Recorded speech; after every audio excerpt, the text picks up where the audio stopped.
Okay, we're live, and it's November the 1st, 2015.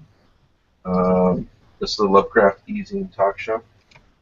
Got some prizes to give away. Are you going to go crazy with the Google effects, Blair? Got some prizes to give away. I've started a contest for November because Chaosium or Peterson Games or somebody sent me a second Cthulhu Wars board game, PvP. Hey guys. So I'm going to give it away at the end of November to a viewer or listener. So listen for the Cthulhu Wars number. If you don't know what I'm talking about, I posted about it today at Lovecraft eZine, the website. So of course, this is in addition to the usual prizes we give away, which K.M. Alexander is being kind enough to give away his trilogy. These are print copies. The Stars Were Right is the first one, Old Broken Road, and then Red Litten World. These are Lovecraftian books, and they've got really great reviews at Amazon. So this is a great prize. It's like $40 value. And I think you got a prize, Matt. Yeah, the Littlest Lovecraft, I don't like to call these things children's books because they're really not. But why can't adults like picture books too? This is by Tro Rex and Aona Bella. This is their third book in this series. It's called The Littlest Lovecraft. It's The Shadow over Innsmouth. They did a Kickstarter on it, and I got an extra copy as a perk, which I'm willing to give away. It is signed by both artists. So it's really a cool thing to have on your shelf. Yeah, they're really talented. Really nice ladies, too. So, before we went live, Rick, you were about to tell us something interesting. Yeah, Gardner Fox, who was a major power at DC Comics and did all the Earth 1, Earth 2 stuff, and was a Lovecraft fan, and it was one of the early Justice League stories was The Fantastic Fingers of Felix Faust, where they had the Necronomicon. He also wrote some fiction. He wrote, apparently, 2 Cthulhu Mythos stories. And I had one of them is available on a CD. That's a hell of a cover. It was called Weirds of the Woodcarver. Okay. And I managed to read that. There's another one which was printed in Amazing Stories and later reprinted in Fantastic called Heart of Light. I haven't read that yet. I ordered the reprint from some dealer. But Gardner Fox wrote 2 mythos stories in the 40s that I had never seen mentioned before. I found them on some website that was discussing his sword and sorcery writings. So, but you didn't know that, Pete. No, I did not. That's new to me also. It'd be cool if you would post the names on the website. Yeah, I'll post them. It's not mentioned in here, but it's what we use for our main mythos stories. Well, not anymore. That's like how many years old now? Yes, but I mean those stories were written in the 40s. You thought somebody would have stumbled upon them by now. You know, Well, nice discovery. the perfect people to write an updated version of that or something similar would be you 3 guys together. Oh, jeez. We would also you would also have to make some corrections in here. Yeah, that's why. Well, you guys are so knowledgeable, all 3 of you. Well, huh? I remember once when I used this for an article in some privately circulated fanzine, and they said that Clark Ashton Smith's story wasn't published in Strange Stories; it was published in Strange Tales. There's a difference. Yeah, there are mistakes, but the thing is, given the volume that was done on that book, the amount of work that was done, even if there's 1% errors, It's still Oh, an yeah. incredible Well, accomplishment. all of us who've had books published have had typos somewhere or whatever. So Exactly. Yeah. And Well- who's the editor among this group? I think we all are. Yeah. I will support the project, but that's probably I think the big fear here would be if that we committed to that project, we would get nothing else done for years. yeah. right. It would be a time suck.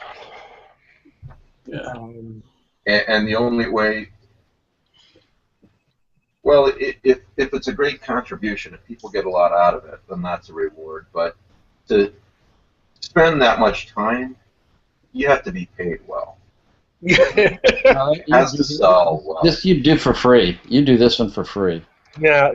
Well, the other thing is that what will end up happening is just what we did now. You'll commit a huge amount of work and effort to doing this, and the only thing you will ever notice is people will complain about the mistakes you made. Yeah, that drives me nuts when people enjoy a product, book, service, whatever, and they never say anything, for a long time. Then you do something wrong, and they go, "Oh, you screwed up there." I just see. Okay, first of all, I did forget all of Rainfall Books chapbooks. I'd have to read all the back issues of the eZine and Innsmouth Free Press. They're just so many other sources these days. Yeah. How in the world do you get all the comics? And also, if you do it like this, you're not just listening that this was a mythos story. You've got to indicate what was referenced. Right. What makes it a mythos story? Yeah. And then you have to have the debate with yourself about, are things retroactively mythos stories? Right. If somebody later on so none of the Herbert West stories are in that book because they weren't technically mythos stories. Right. And the second you publish it, it's out of date. Right. No, the second you stop working on it. So you're better off. There was a couple people who were trying to do an online thing where the database would be an e-database, but I think all of them have collapsed under their own weight. Well, in a way, it makes more sense because you can keep it updated, but it would be a full-time project. Bobby Geary was thinking of doing something like that for a wiki page. Right. I will link to it. That's all I will. I even think there was a Wikipedia had a cross-reference checklist for Cthulhu Mythos stuff, and it's still there, but unfortunately the index to it has been taken down, so you can't navigate the thing anymore. Well, I should mention for everyone listening to this later, as opposed to watching this, we have Blair with us from One More Story Games, and as we have Matthew Carpenter, Pete Rawlick, and Rick Lay, and me, Mike Davis, and we're going to talk about One More Story Games and whatever else comes up. Hey, before I forget to ask, what did you think of that article I sent you, Rick? Conan meets an extraterrestrial at the Relay Tribune. The one about Tower of the Elephant. Yeah. Very good article. I mean, I think Pete and I probably saw the Lovecraft stuff Right. very early in, because that story I probably read about 20 times in my youth, and then I'm going, oh, after you see, I read Howard before I read Lovecraft, and when I went back and read Howard again, I would catch all these things. I'm going, guys on wings coming from outer space. They said whisper in the darkness. Yeah. All right. So there's an article that was published a couple of weeks ago in The Guardian, and the title of the article is "The First Great Works of Digital Literature Are Already Being Written." And with Blair as our guest today, I thought about this article and pulled it back up again. Let's see here. I don't want to read the whole thing, but let me find a couple of pertinent paragraphs.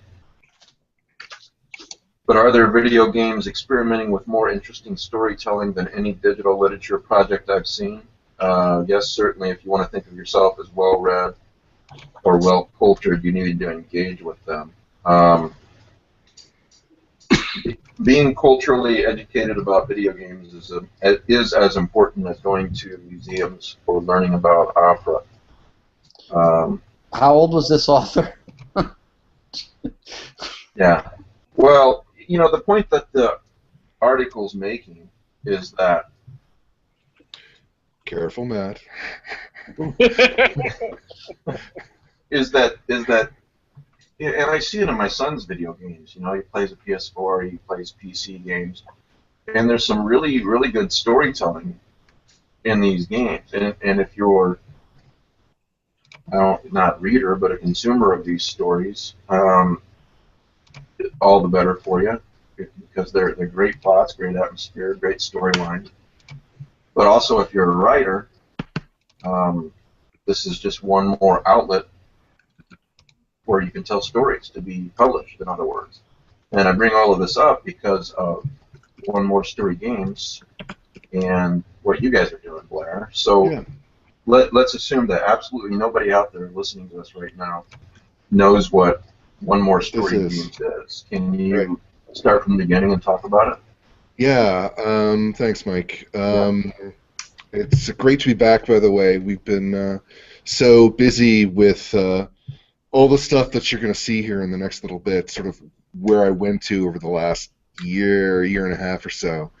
And really for me is I've worked in the electronic games industry for, 15 years now. I was at Electronic Arts for 8 years and Zynga for another 2 years.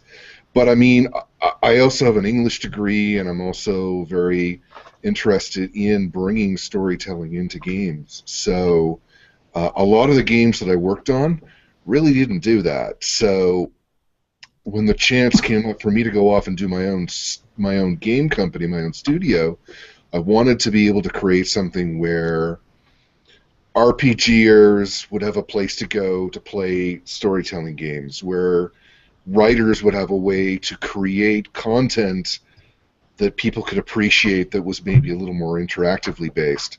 It's so that's sort of the genesis of where stuff has sort of been going. And over the last 2 years, we've been building this system where you can go online and create your own games or create your own story games, just even for friends and family if you want. Or if you want, you can publish through our system, and we pay royalties back to the writers, the creators who create that content. Yes, And that's interesting. this is we had a lot of fun trying to set up our legal documentation for doing that, because there's nothing in digital publishing that exists or that we were aware of that existed in that kind of a format. So it really is sort of this new kind of publishing we're trying to do. And because it's digital, we can return. We don't have the same production costs that, say, print and paper would have. Now, I love print and paper, don't get me wrong. I have 3,000 pounds of books that I have to carry around every time I move. But games is such a huge market. And I think the fact that it's now overtaken movies, TV, and music combined, there's something really going on here as people identify themselves more as gamers, and I think that there is a way to get storytellers into that marketplace so that they can really make a living as a storyteller and reach an audience in a whole new way. Yeah, this isn't a perfect analogy, but it reminds me a little bit about the Kindle versus print debate. Sure. Where you have people who love print books going, Kindle, you can't sign a Kindle book, it's a bunch of crap. And you have people who love Kindle going, but I can take my books with me anywhere, and so on and so forth. And, the truth is right in the middle. I think so, yeah. As you can see behind me, I got hundreds of hit tree books. Yeah. But I also love my Kindle because if I'm in the mood to read a book and I don't have it, I can download it right now. I can take it anywhere. So I guess what I'm saying. I don't is think if there's a you're right writer- answer there necessarily, Yeah. but it's a brave new world, and there's lots of different I know people who've done stuff that is very interactive on a Kindle system that you can actually. All my old fighting fantasy games for all those older gamers out there, who ever played Warlock of Firetop Mountain, or more importantly, House of Hell, if you've ever played through that. You can play interactively on a Kindle, and it maps everything out for you, and it's really cool. Well, So- no, my point is that whether you're a writer, if you're a writer, it's about telling a story. Whether that story ends up in a book or whether it ends up in a game, or else. Yeah. Another format. Why disparage the medium? I mean, a lot has been said about comic books in the past that they're not a real art form, and I think at least out of the 80s and 90s, and certainly more recently, that really has been shown not to be the case, right? It's all a story in all different ways, right? Right. I just remember in 2013, this was kind of eye-opening to me. Alan Dean Foster had signed a contract. He wrote basically what was the equivalent of a fairly long novel that was turned into the game content for the Moaning Words. Yep. Yeah, that's right. In fact, they were at, I think, Necronomicon when you 13. You were there. Yeah. Yeah, in 2013, and Alan Dean Foster was there too. I went to his reading. It was really good stuff. I mean, there are talented people everywhere. You can have your favorite medium, but disparaging other people doesn't help. No, in fact, one of the lines at the end of this article, there is a kind of worthy arts professional who thinks that knowing nothing about games, like saying I don't even own a television, is a marker of intellectual superiority. Same thing here. Yeah, I think so. If you're going to write a comic book, it's the best damn comic book ever was written. Yeah, Frank Miller in the 80s. Oh, yeah. Games, anything. So, again, starting from scratch, Sure. for those out there who have no idea what One More Story Games is, I guess let's take it from both sides. If you're a writer, how would you be writing for it? Yeah, great. And if you want to play One More Story Games, how does that work? So we have a mobile app on Android right now. We have our website that you can go to. We also have a Facebook app that's just starting to get going as well, and our iOS app is coming out hopefully in the next couple of weeks. So we're just cool. sort of reaching there.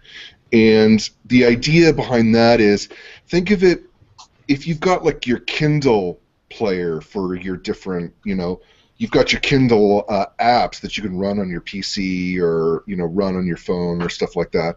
I've been stuck waiting in a bank line while I am reading something on my Kindle or something like that. Yeah.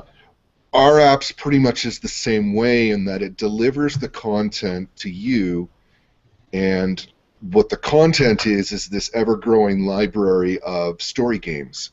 So you can either go to our website and log on and see what's happening, or you can play through the apps and it's the same content. It's just you're either playing on a web screen, on a PC screen, your monitor, or playing on a tap screen for whatever you want to do. And to bring it then for the authors is that you're creating kind of an adventure story game RPG experience. That's a bit of a melange, but that's sort of really what it is. It's character driven, it's story driven, and it can be in multiple different genres. So we've got on our site right now, we've got a science fiction story, we've got a mystery up there, and I think as you go along, what you're going to find is that you're also going to develop this kind of collaborative storytelling taking place, because it's possible for you to take work that you've generated in your own story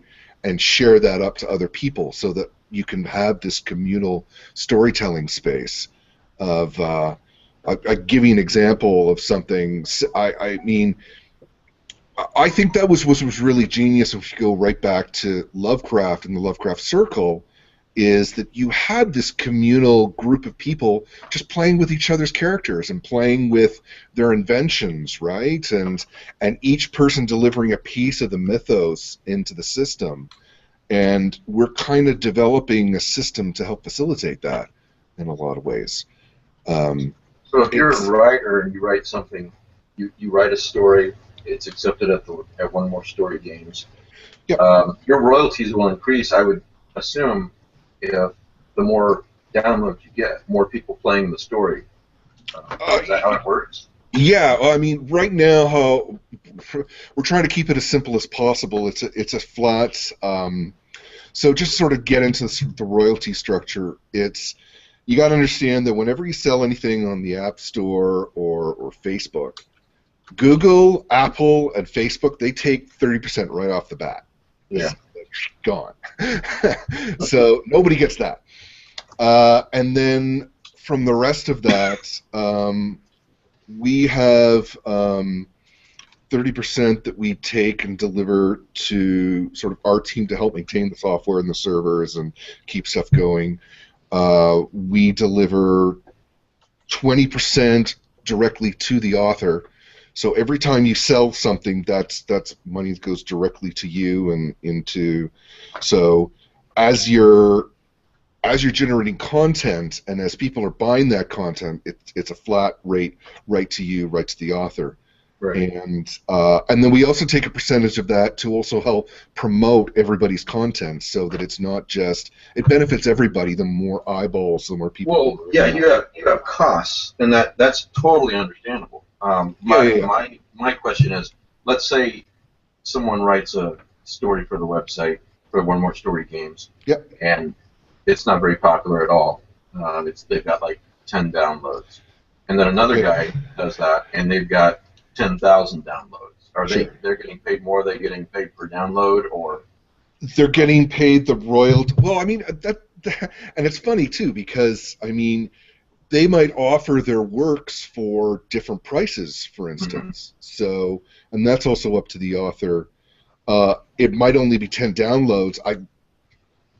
Maybe it's $100 a play. I don't think it would be, but I mean, if it was say $10 and they've spent a long time and done a lot of detail on that work, mm-hmm. then that's $2 from every purchase that goes back to the author.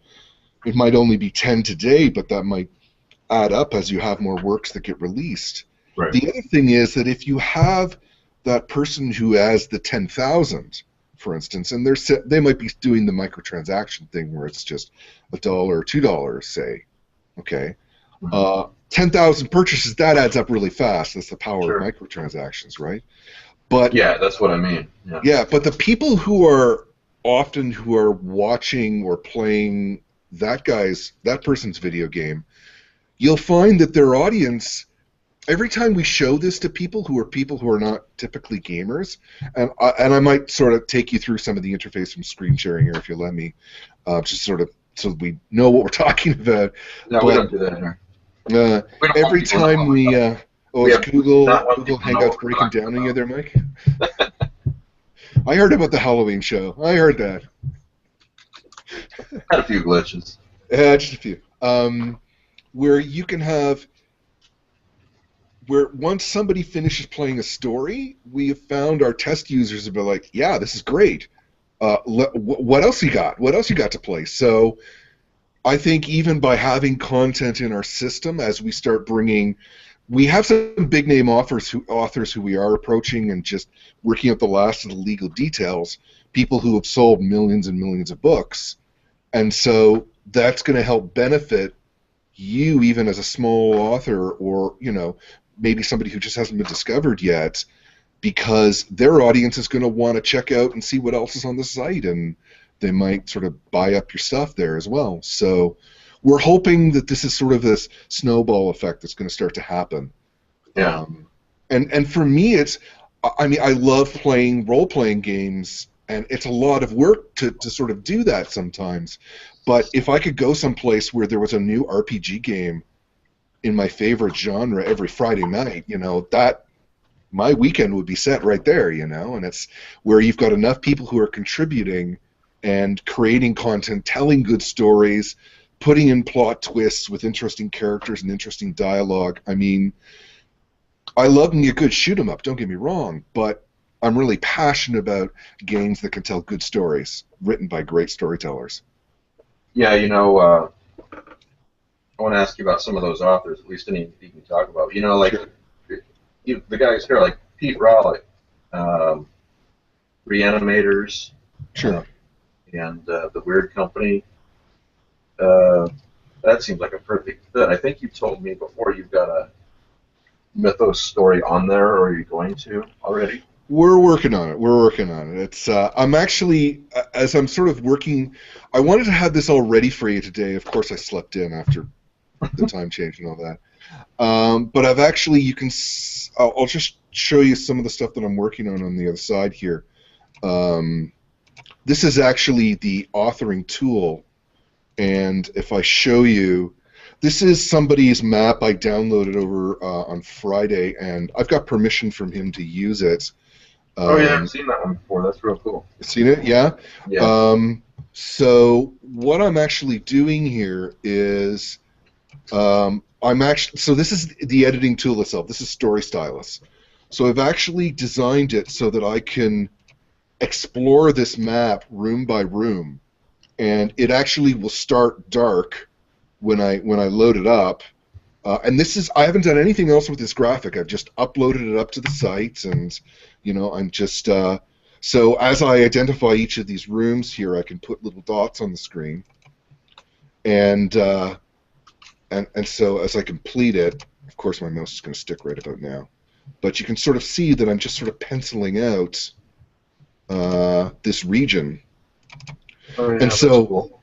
yeah, and so when I go into that room, it'll slowly but surely reveal. So initially, all I'll see is the entry, and then I go in, sort of see the entry hall, and then I explore in. So it really lends itself well to this, like an RPG-style map exploration game. And I think the Weird Company, like exploring, Antarctica and exploring these sites of the mythos, I think that'll lend itself really well.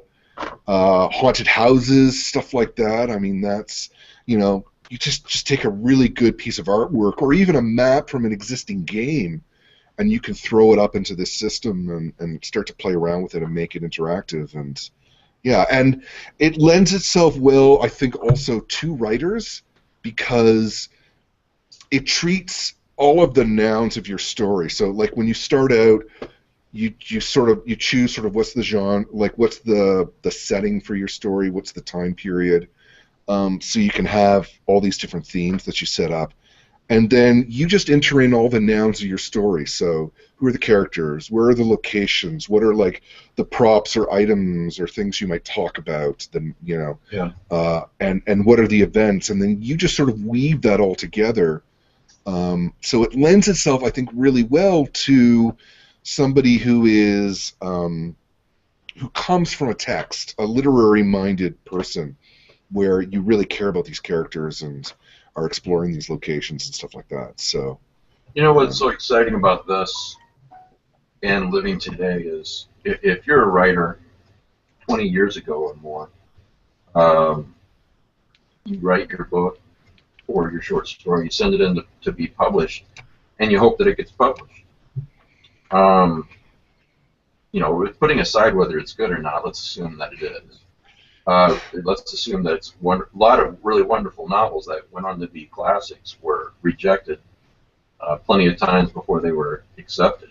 Yeah. Oh yeah. This just with One More Story games with in today's technology, there's more of an opportunity to earn a living as a writer than there. I hope so. By, And even the self-publishing, I mean, I know a lot of people who are self-published. Sometimes that comes with sort of the bit of the, well, do you edit your stuff? And I mean, that's, self-publishing doesn't always mean self-editing, and that's you have to do that if you're going to self-publish. Yeah, exactly, yeah. But I mean, that's exciting that you have a way to reach an audience in an easier fashion than you've ever had before, right? And I think that's what's exciting, is that you can find an audience of people who appreciate and understand what you're trying to do. A lot of publishing channels don't always recognize what's coming next, because anything that challenges the status quo, well, who likes that? Who likes that? You know, like that's dangerous, and that's usually where the great art is found in any medium, right? Is when that overturn happens, and you find this whole new way of expressing or telling stories. It's, I mean, it's happened in the indie film circuit with indie films, and I'm happy to see it starting to happen with indie games and indie books as well. I mean, that's the power of the individual to reach and publish and be that self-creator of art. Yeah, and you know, humans are obsessed with telling stories. We've always been that way. I think so, yeah. Well, yeah, I mean, we told stories around the campfire. We're obsessed with movies, TV, books, games, even something as, I think, crappy as reality TV. It's still telling a story. You know? Can I go off on a tangent here?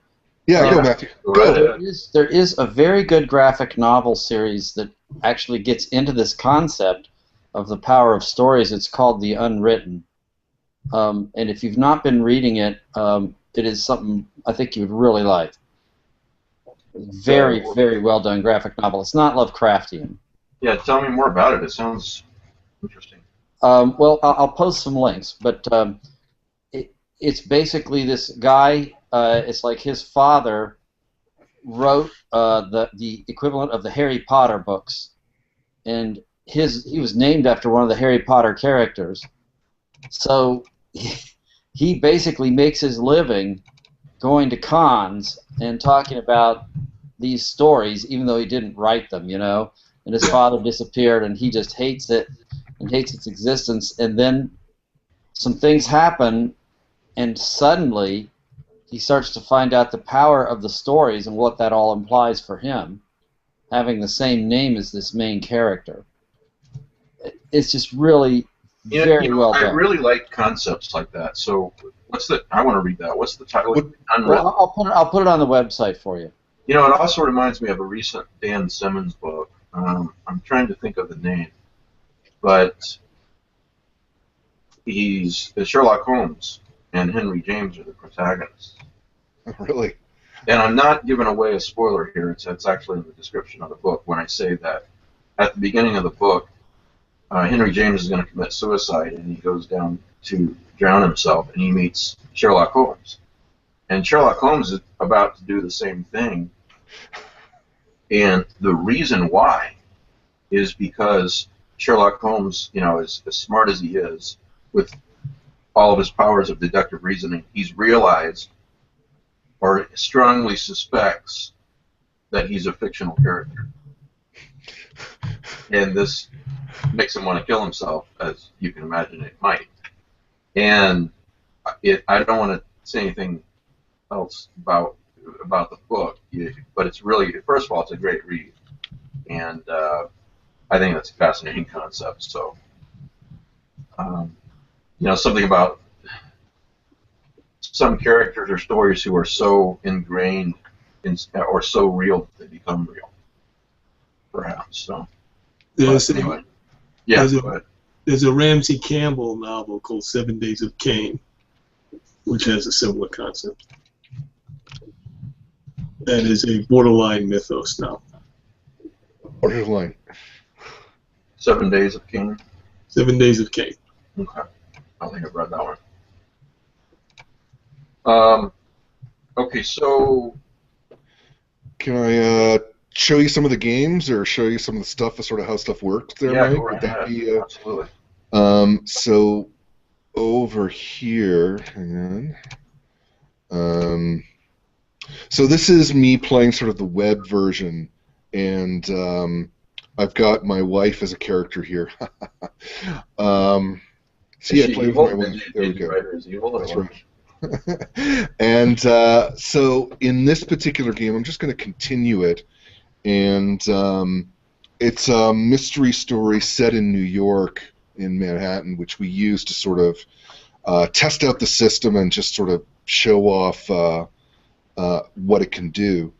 Right. And what's neat about this is that it also starts to show the ways in which, even as a writer, you can. It's a very powerful engine that helps you visualize and put sort of together your to see your story world come to life like this can be very powerful. So I've got a map of Manhattan here. I can zoom in. All of these push pins are locations that I can explore.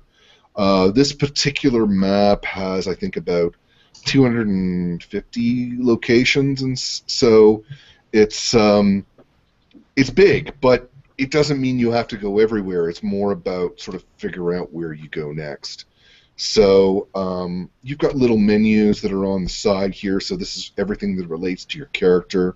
You've got the introduction of the story. You can bring up more information. You can see sort of a journal of what you've been doing, and then you can eventually solve the mystery. You've got your notepad down here, and this is sort of for all the clues that you discover, all of the people that you meet, and any sort of notes that you have to that you get updated as well. Oh, let me interrupt real quick. Sure. Before I forget. I think you told me that you and Gene have a YouTube channel for One More Story Game. So one of the videos is you walk people through creating a story or playing a story. Yeah, we have a lot of more tutorials coming out. We've been falling behind a little bit on that just of late, but and there's also a writing contest that's going on right now that I can't wait to sort of tell you all about. And, yeah, I was going to ask you about that too. We'll get into that. But yeah, on our YouTube channel, you'll get a chance to see just how easy this is to sort of go behind the scenes and sort of create your stuff. The idea would be that for this New York, that you would eventually create a template. How stuff works is there is. Let me go back to. There is. So you have like on the bottom level, you sort of have your story, and then you place your story within a setting, and the setting can be like New York, L.A., Chicago, and that might come with a map and specific locations that have already been defined and set up ahead of time. Mm-hmm. I give you an example of something, say like you could have like a 1920s Arkham, for instance, where somebody might have done and created all of the existing maps and characters and stuff like that, and then you, by setting your story in that location, you have access to all of those maps to help you get started and help you get going and creating your game and stuff like that. Right. And then above the setting there is the time period, and the time period specifies all of the rules for creating characters and sort of the genders or races in that world, or the professions and sort of the different classes of characters that you might play. So it really is designed to be like this narrative game system where once you sort of create like the rules from the 1920s, that's all set up for you and that's all done. Or if you want to work with somebody to create a setting and sort of add to stuff like that. Another one I dream of having, Mike, let me tell you, is like a Gotham. Oh, gosh. Every week there would be like a new master criminal on the loose, and everybody sort of takes their superhero character in to fight, the Joker's latest plots or, somebody else like that. Well, which brings me to, of course, you'd have to get permission for that. Can you talk about any of the authors that you're working with, or do you... any that you can talk about yet? Well, I mean, I'll give you an example of just name drop in some sense that we're even talking to some pretty big TV shows, and I can't mention any of the names right now, unfortunately, but let me tell you this. We wouldn't tell anybody. You can tell us. Sure. The internet's not watching. No. Maybe afterwards. Haha. But what they're excited about is everything sort of, and we just got back from a trip from California, about a month ago. That's why I couldn't go to Necronomicon Providence this year, is because I had to save up for that trip to LA.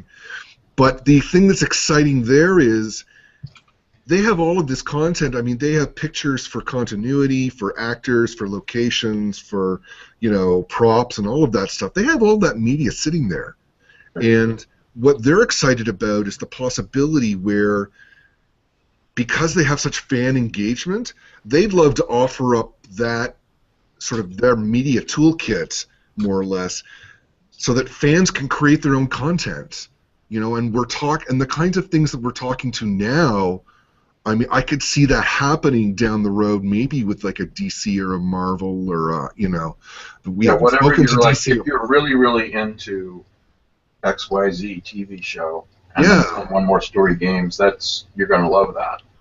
Yeah, I mean, after every episode, and because it's reasonably quick to create this content, especially if you've got all the media and stuff like that ahead of time. And then I would imagine, I'm sorry to interrupt, but I would imagine you got those tools.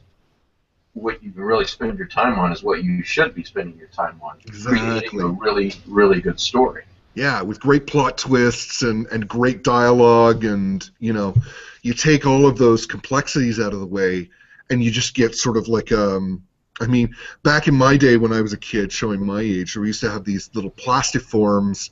It was like a Peanuts, like, where you would have little cutouts of Snoopy and Linus and, Charlie Brown. I mean, you tell the story that way by putting these little characters on, Mm-hmm. Yeah. and take pictures and, But, I mean, to sort of create these living game worlds and to have the engagement of your fans where they're creating content every week, or you watch an episode of TV and now you can go online and play that episode from like a whole different vantage point or from like a different character's perspective. Or you know what would be a great TV show for that? And they're huge, so I don't know, but well, I know you're talking to some pretty big name people, but I'm a big fan of the TV show Supernatural. You can imagine all the stories you could come up with for that world. Oh yeah, and to sort of to bring up all of these different characters and create all of these interactions between them. And the other thing is too that we have a system that's built in. It's not ready yet, but we're in the works of it right now, where you can serialize your content. So once you create a story, okay, it becomes easy to tell a sequentialized version of that story. So you have episode 1, episode 2, episode 3, but more importantly, choices that you make in the first episode can have ramifications in the second, third, fourth, whatever you want. I mean, it really gives a storyteller a great degree of power to show the consequences of actions. Where a key choice changes everything in the narrative, right? It's a Luke, join me moment, and if Luke Skywalker joined Darth Vader, I'd love to see what that third movie would have been, Remember me saying earlier something about Pete Rawlik? Yeah. So thought he would like this. Well, let me sort of show you one other thing here, just so that you can sort of see the power of. So once I go in and I create all my characters, so these are all the people that you meet within this story, right?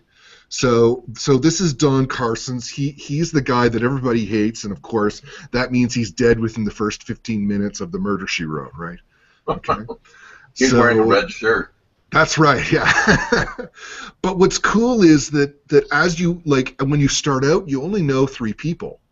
But as you learn more, you're sort of fitting these different people into the jigsaw puzzle of the narrative. And I can go in here, and if where'd it go? That's no good. Hang on. That wasn't supposed to happen. Oh, that's weird. Not showing up. In theory, there should be a whole bunch of lines connecting these people together. That's never happened before. I don't know what went on there. Well, that's Murphy's Law. If you're on a live show trying to show it to people, that'll happen. Yeah, that's weird. That's all right. So you guys are still working. You guys just it's are getting this live now. That's right. but it might just be the particular story that I'm playing. So the idea is that there becomes this web of characters, and I can see any one of these characters and then click on them, and I can explore how, you know, this other character relates to all of the other characters. So you can imagine something as complex as, say, like Game of Thrones, where you have this whole world that if you had to explain everybody's relation to everybody else, you'd be here 24 hours, right, talking through it all. Right. But in an interactive format, it really gives you that ability to explore and sort of see what's how that world, how a storyteller has built up that world. There's a timeline system, so you can start to see how like when you're trying to figure out if a person died at a given time, you know, how that what happened, and the other thing too that this system does really well is you only get the information that you think you know. So you might think two people are related, and then later find out they're not. It's a complete fabrication. And so the interface will show you that as it's going through. Or you might have something where somebody is being blackmailed, but you don't know who that is. So it's like a Mr. X. So you know there's a blackmailer out there, but it's up to you to figure it out. So one of the other things I want to sort of show is this is the dialogue system. So, right. And that's actually one of the really strongest things of the system, in that when you're in the tool, you'll actually see the whole branching system for, these are your responses that you can sort of give down here. And in the tool, we actually graph all of the trees so that you can see how the dialogue links back and relates. And remember how I was saying before about the nouns of a story, like your characters, your locations, and all of that? Yeah. Anything that you can create is something that you could conceivably ask a character about and get a whole other dialogue. So it becomes this real information development world that you create.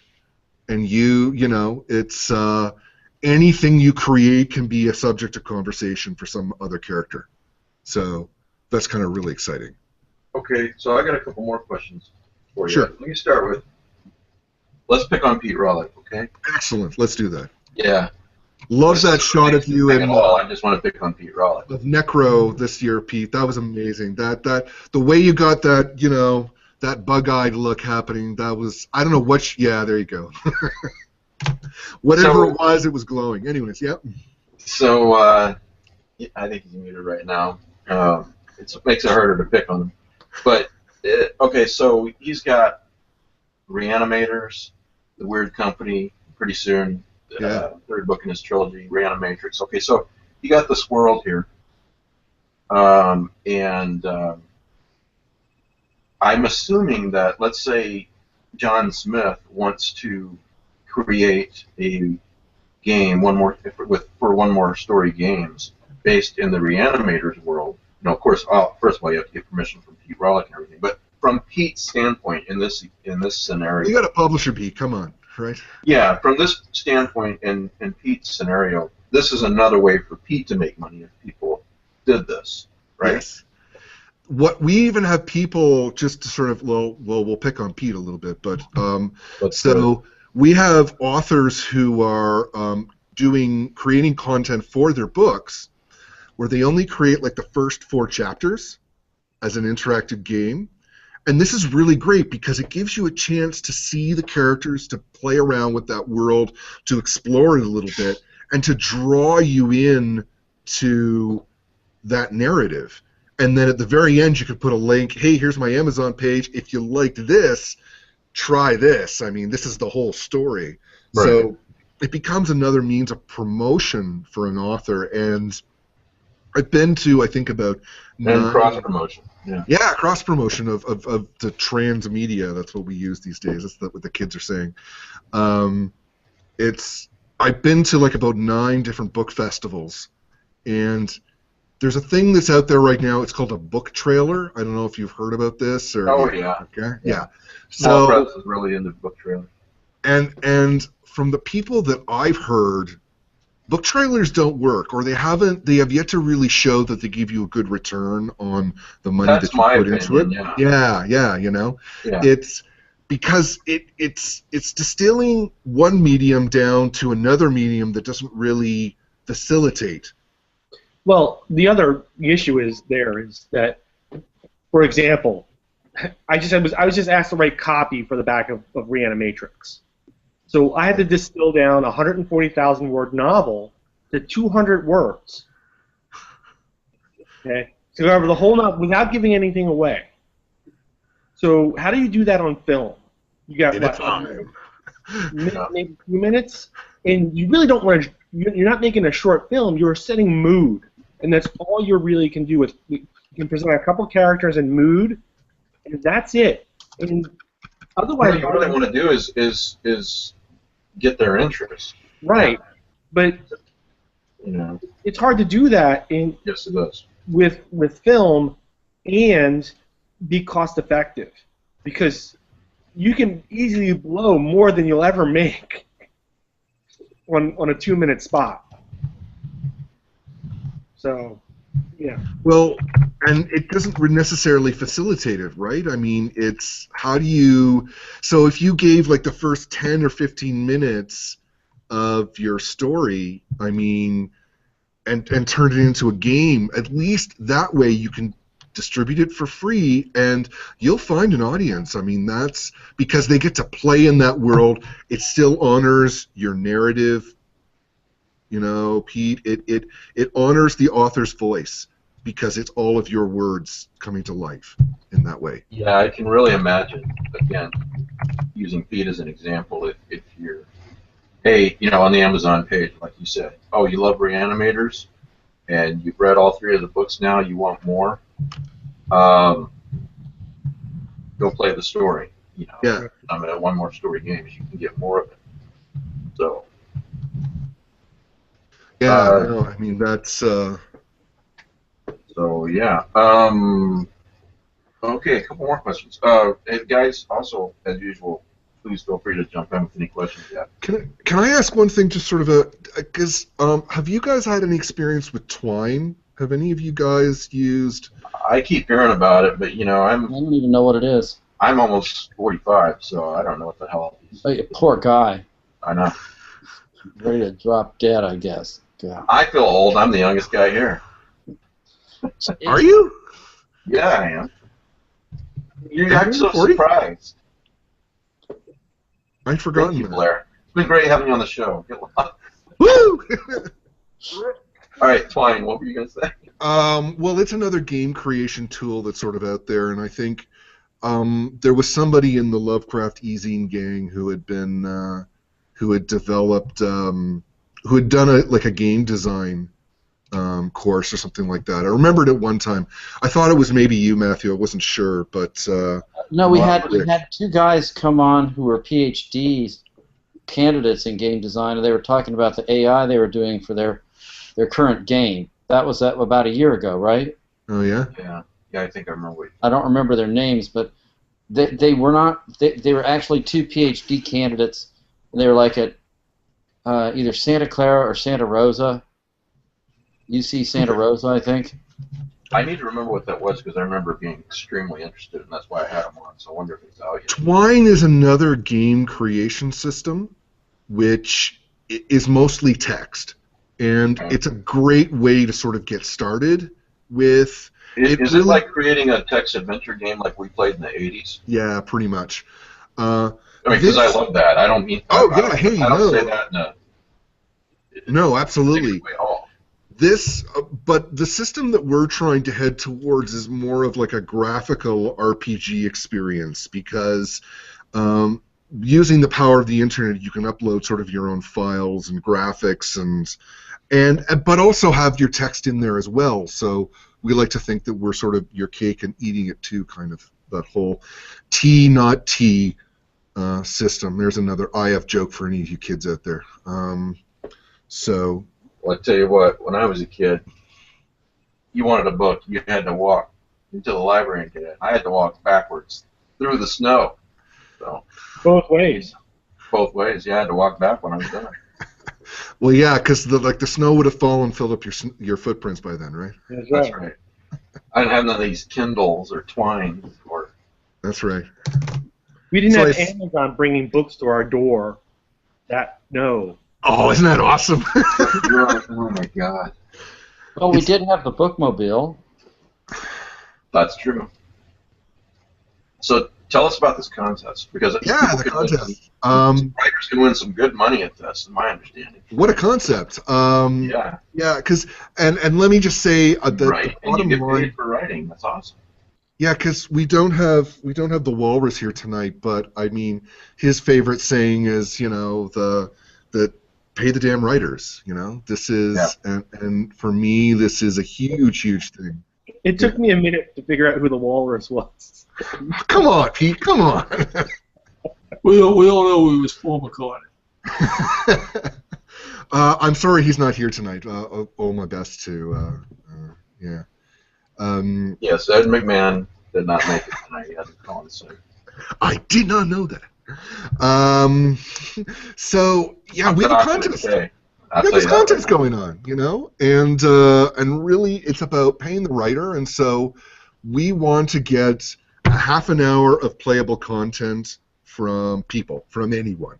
This is, I think if you're under 18, you got to have a note from your parents, but other than that, it's, so you can go on to our website right now. Actually, I'll do a screen share here, and show you sort of the website here. So there you go. This is the One More Story Games website. You can go into play games over here, but you can also go into write games, and then so this gives you information about our contest and getting started. We're giving away about 10,000 Canadian to writers. What a concept! What is that, like $3.50 American? Hey, it's getting better now that we got a new prime minister. So back off, pal. Actually, it's about 75%, isn't it? Yeah, it's about 75. So and It's who still knows? a lot of money. Yeah, hey, you can buy real beer with it. Whoa! This is real beer. Made in Mexico. Yeah, I rest my case. I can't wait to move to Canada and live like a king. All right. Yeah, it's pretty cold up here, eh? I love the cold. I love the cold. Oh, yeah. So Hey, you know what I'm talking about. You lived in Dallas for a little while. It sucks. Yeah. Are you swimming around these days, Mike? Is that that's mode of transportation fact, for? My little town that I live in got the worst of it. Oh no. We usually get 40 inches of rain in a year. We got half of that in a weekend. Wow. That was one of the things that struck me when I was in Dallas, is they've got these huge storm drains. Like literally you could shove a cat in there, no problem. No fussing a fur or anything. And but yeah, I mean, you figure what kind of rain are they trying to siphon off here if they're like, a foot wide almost, it's crazy. So I'm glad to know you're doing what happens is it doesn't rain for months and months. And in the winter, it's like an extended fall without color. It rains a lot. Blair, go ahead. During my day job, I maintain storm drains that you can drive a bus through, right? Yeah. Oh, yeah. Sure. Then there's L.A. I mean, that's No, Florida. Yeah, I've seen that. I've seen the storm drains in L.A. I've watched Angel. You can watch. Yeah, they have car races up and down them. That's that's the Grease effect. Yeah. Fighting and all kinds of Go stuff. Grease Lightning. Actually, that's not to just put it in perspective. That's actually not a storm drain. That's the Los Angeles River. It's gone. They sucked it dry. Yeah, pretty much. Actually, one of the problems is. But forget it, Jake. It's just Chinatown. Is that Corsicana itself has really bad drainage. So yeah. Anyway. Yeah, no, I'm sorry. I mean, Pete, Florida's going to go under soon enough anyway, so, start moving into the panhandle there, dude. So this contest. Why do you think he has a boat? He's prepared. He's a Boy Scout. So we're giving away, we want people to create content The tool is free. The story stylist tool, you can play around with it for 2 months, possibly more. Let us know if you're really getting into it, and create a story. Create a half an hour playable story, and then the idea is that the more content that we get, the more people that try out, the bigger the prizes become. And so basically, to boil it down, they would go to onemorestorygames.com. The contest information is there.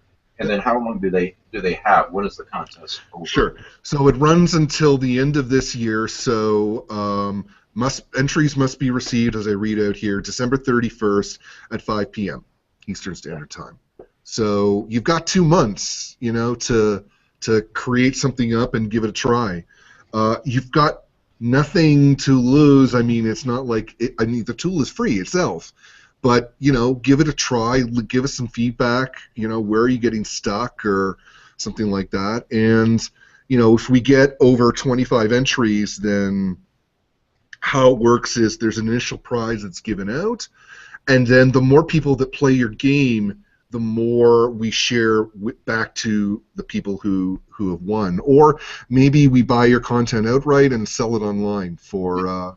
And I should point out that I don't believe the genre matters. If you want to write a romance, if you want to write a vampire story, you want to write mythos, Lovecraft, mystery. Absolutely. The only thing is that we want you to be able to we want to be able to sell it back to our customers. So it has to be your own work. It can't be something where you've grabbed all of these images that aren't yours, or it's there's got to be some way to sort of well, and I assume that obviously it seems that you can't say, okay, I love Supernatural, I'm going to write a story in that world. It needs to be an original story, right? We support, if you want to buy the tool and then create your own content that is not shareable, or that you don't own, if you want to create interactive fan fiction, this tool is perfect, because then you can share it with up to 1,000 people. That's fair use. We don't get sued. You don't get sued. But it at least allows you to sort of play with and create a whole new kind of fan fiction in that way. Well, that's interesting. So you could do that, but obviously you couldn't make any money off of them. No. But maybe that helps you become a better storyteller, where you go and try to create your own stuff after that. Or we actually had one of the stories that we have online is called APOC. It was written by a police officer who was injured. He was injured in the line of duty, and so he became a writer from that while he was recovering. And then he actually did a story in our system, and he had a lot of fun. He set it in Toronto, which, for all you people who don't know, that's one of our bigger cities up here in Canada, eh? And he cast all of his friends as like the good guys and bad guys and stuff like that. And then he went out around late at night shooting photography to use in his game. And so it became like this whole team kind of thing. He lay down in an alley. He was a dead body for one particular scene. And then he had his wife, and they were like at 2 in the morning. They were taking shots around this massage parlor in like one of the skeeviest areas of Toronto. And they got busted. They had a cop car pull up. And basically they got out and were asking, "Excuse me, sir, what do you think you're doing?" And he had actually gone to the academy with one of the guys in the car. And so, and it was like, yeah, I'm turning my games, my adventures as being a cop. Well, that's really interesting, because it's not just creating the story, but you can get really, really creative. That's something I didn't realize from talking to you before. Get really creative and take your own pictures and all kinds of things. This is really cool.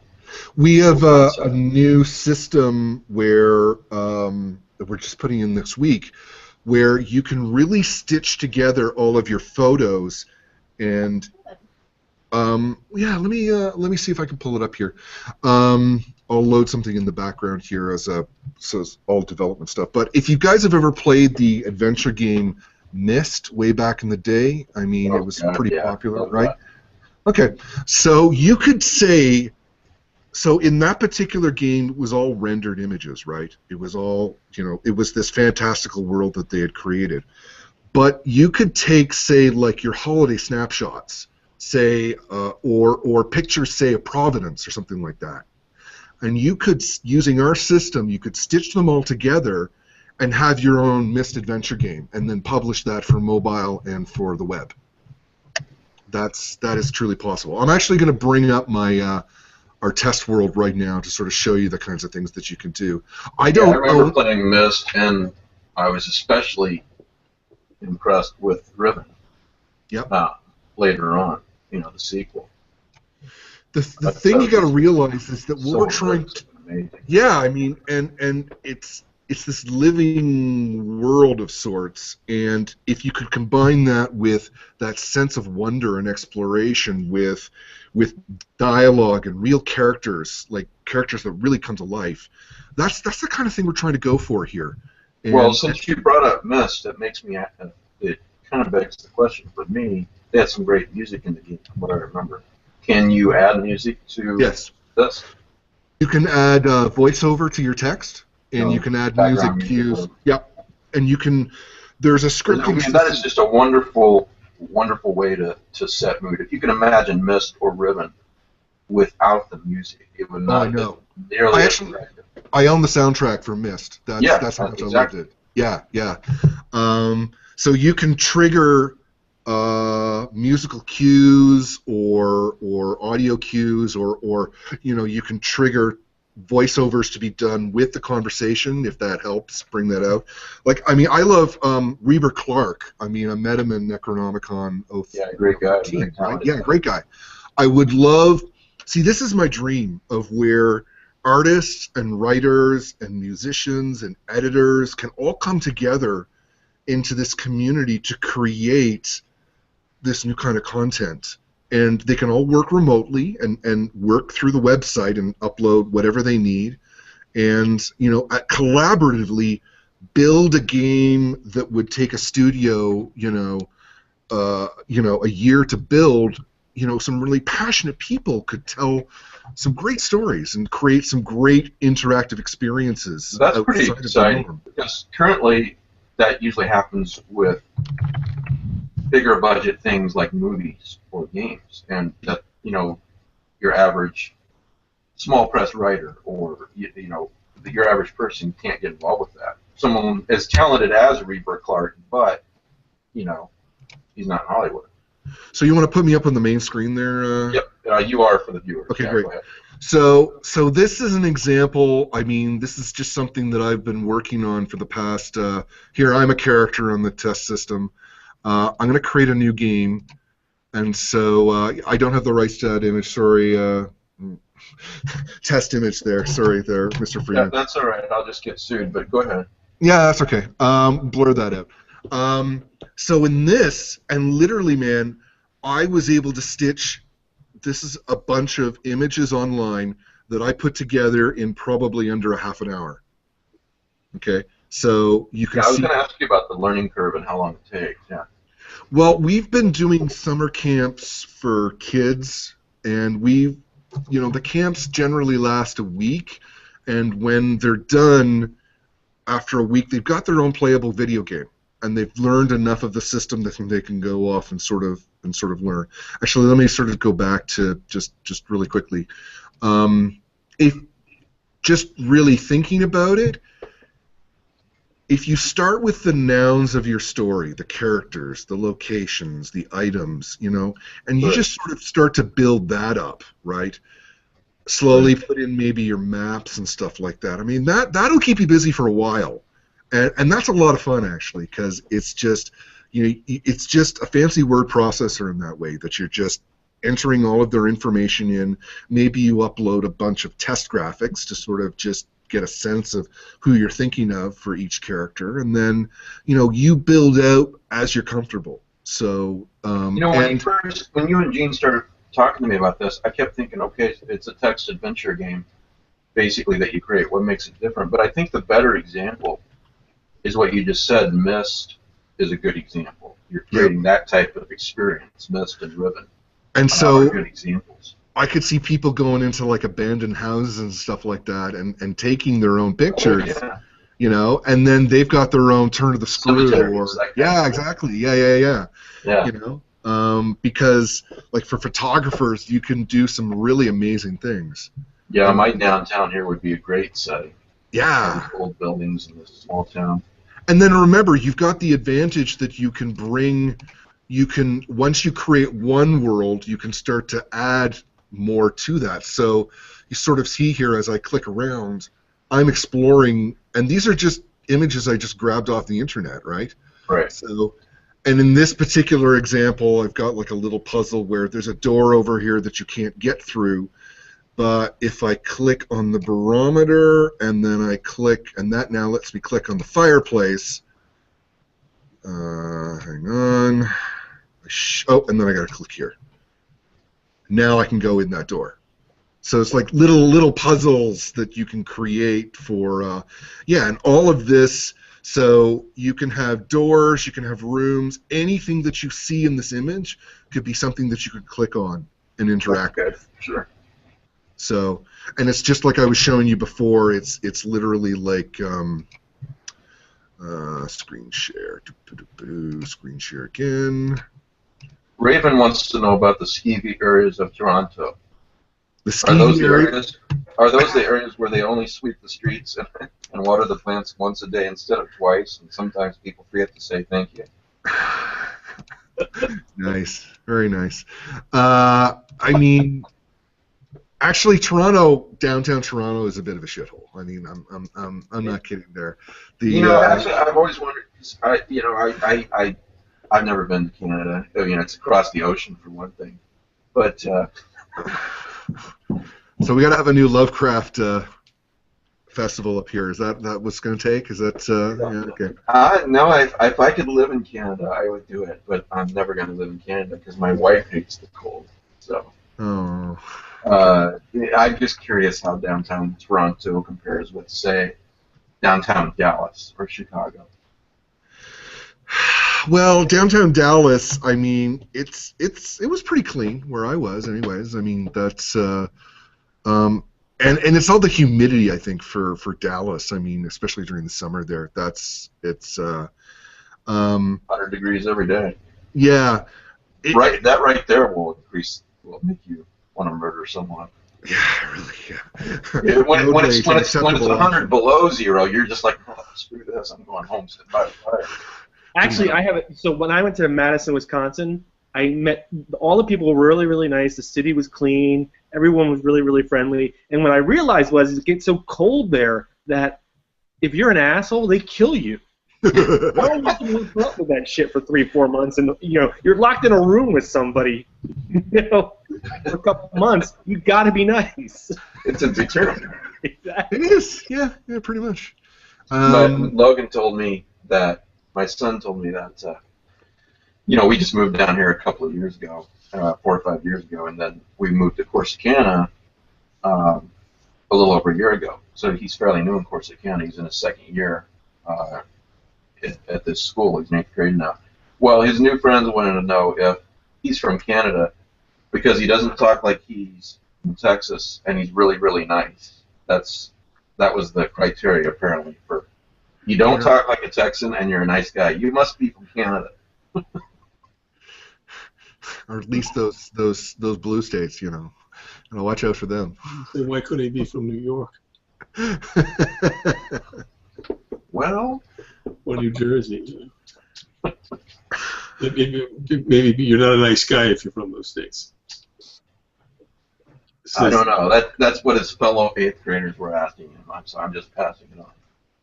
Also, I love like the Lewis Black thing about there was the response to Texas, I think, saying something disparaging of New York, and it was like, don't mess with Texas, don't F with New York, Yeah.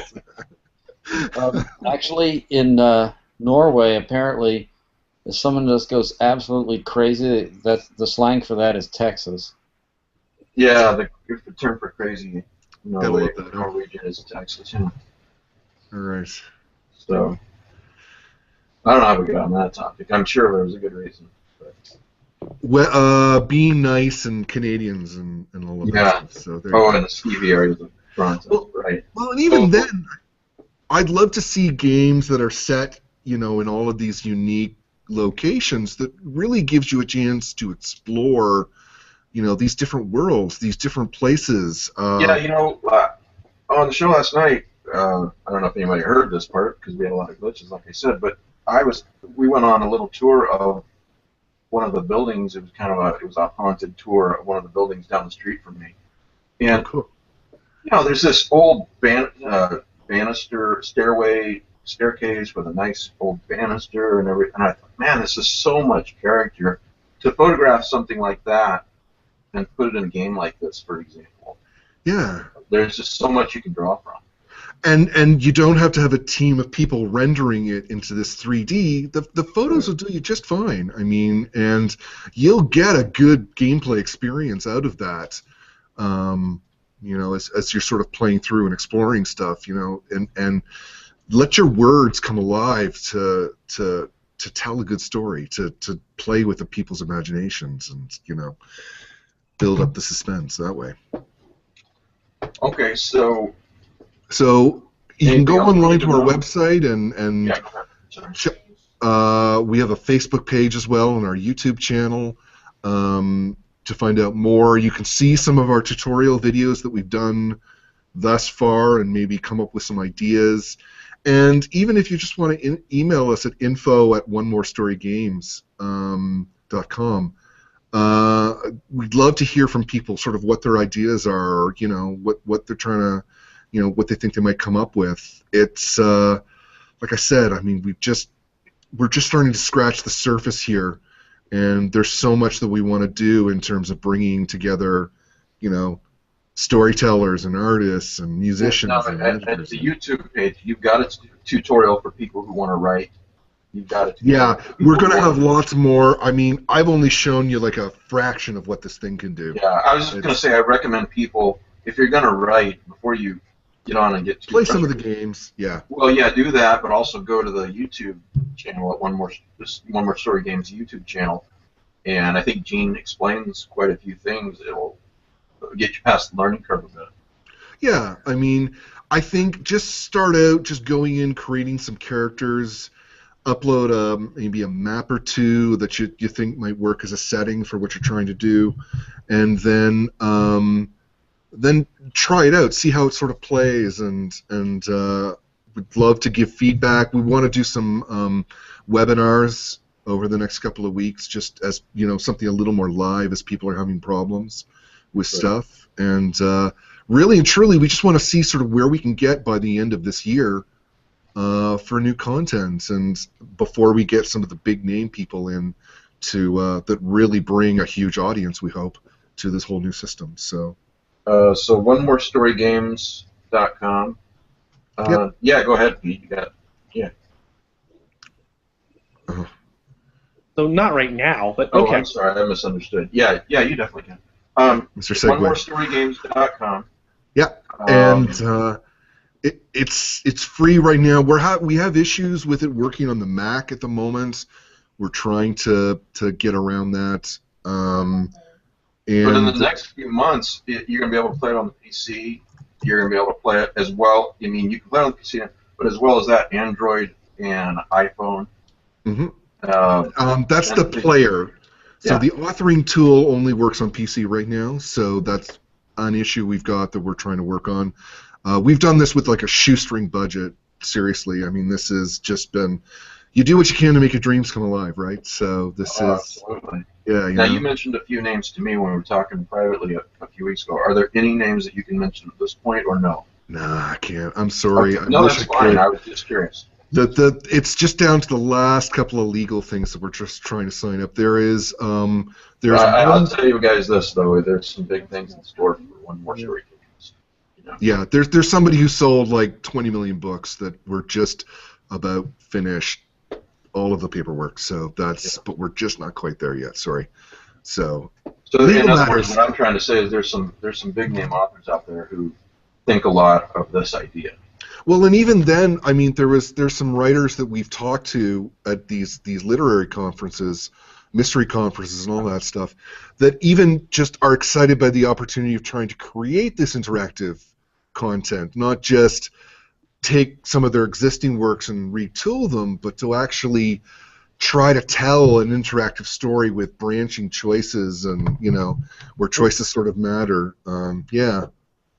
So it's exciting, and I can't wait to see sort of what 2016 brings. So.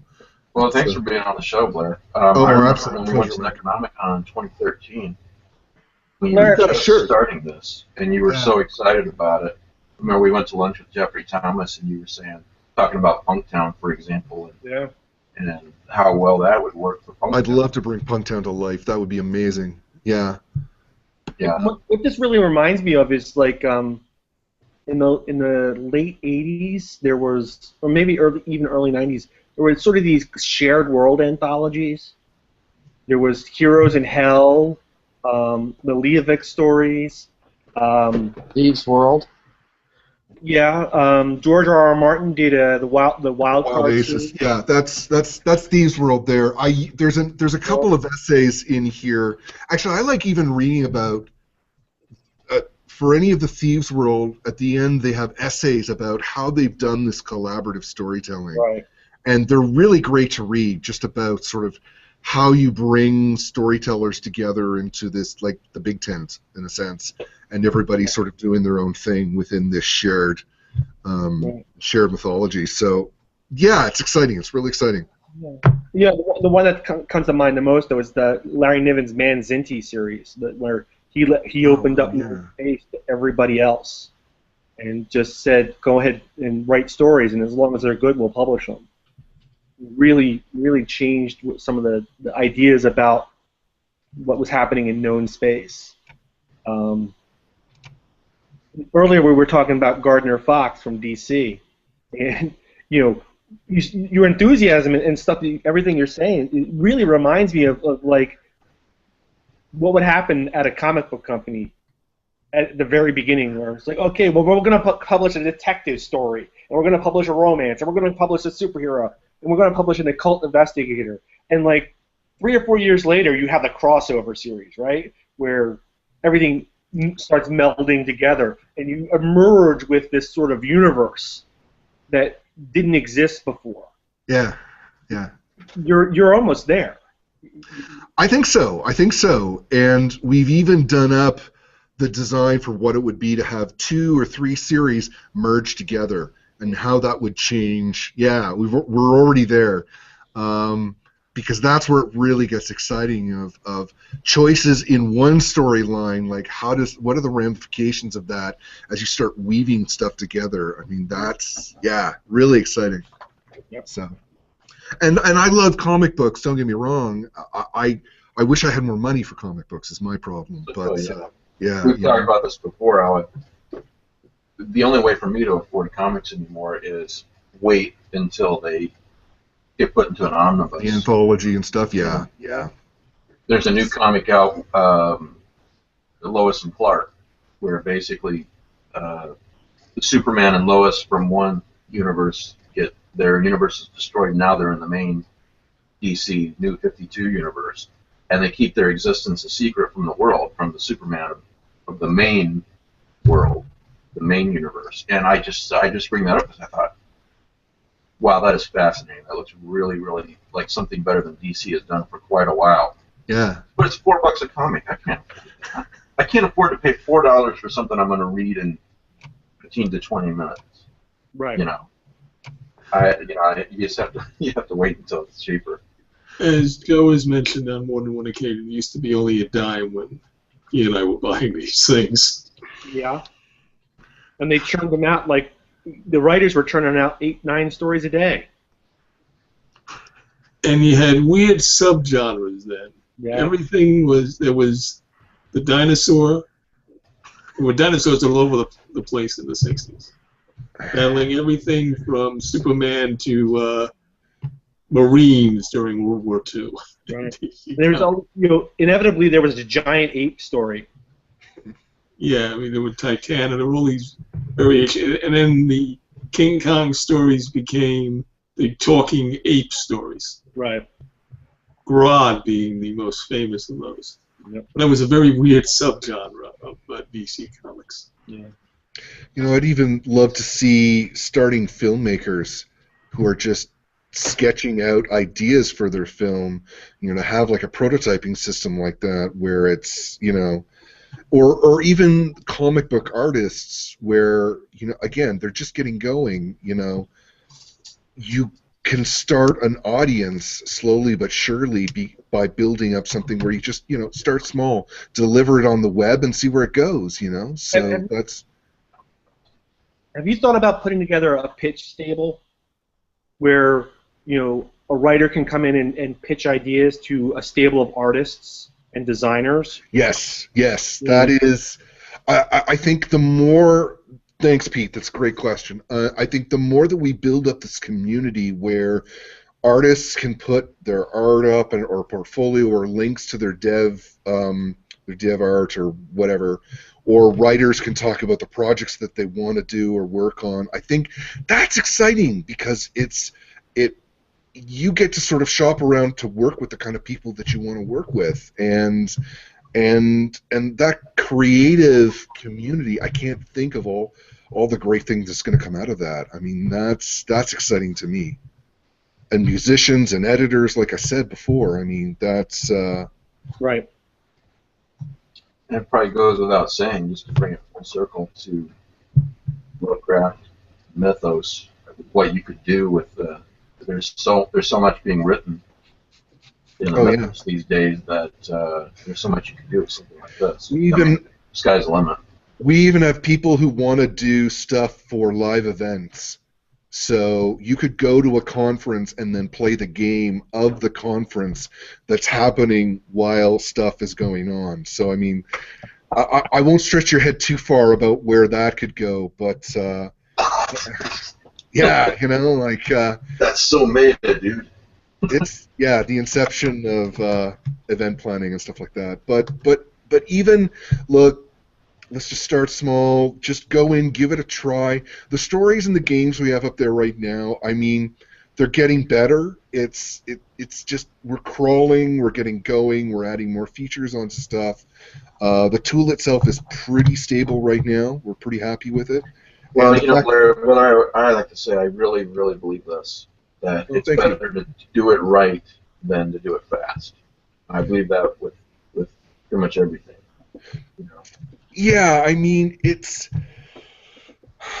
we're going to learn a lot as we go through. I mean, like, even we had somebody say to us back in May and June, initially, we set the price on content, and somebody replied to us and said, you know, I don't think that's fair. I think we should be able to figure out, you know, we know our audience, you know, we should be able to set the price. And we thought about that a bit and said, yeah, no, that makes perfect sense. I mean, we might suggest stuff if you think that you can get $50 for a play. Hey, you know, we might discourage you from that, but in the end, you know, go out and be the artist as entrepreneur, author as entrepreneur, you know. And the other thing too that I don't think has been mentioned so far is there are lots of other systems on the web where you can create content. With us, you own all of your own art. Yeah, that was actually going to be my last question for you. Yeah. Yeah, I mean, we don't want to own your intellectual property. We just want to run a great game company and sort of this technology system. There are other companies out there where if they help you get published, they get a cut. You know, and that's completely antithetical to what, if you're truly about the community and the artists getting paid and building this community of creators, you know, it should be enough incentive for the creator to be able to do this and make a living out of it. I mean, because then we get more content, you know, it just benefits the community as a whole. So I don't want to own your work. If it gets made into a movie, please invite us to the premiere. That's about all we ask, you know, so hey. Yeah, that's a great philosophy. I hope so. Okay, so onemorestorygames.com contest at the end of the year. And I should mention, it's not just one person's going to win the prize money. There's quite a few. We hope, yeah. Like to me that there was several monetary about 15 or 20 people who are working pretty hard on their stories right now. Mm-hmm. So that's exciting. But it's anybody's game right now, really and truly. And we, you know, I mean, we're trying to figure this out as we go along. Maybe we say in the guide, I mean, we might offer more, but let's just sort of start and see how people respond, and we'll go from there, right? But give it a try. Let us know what you think, and you know, let's just try to make the communities or the publishing system we wish we had. You know, so. All right. Thanks, Blair. Thank you so much, guys. Appreciate it.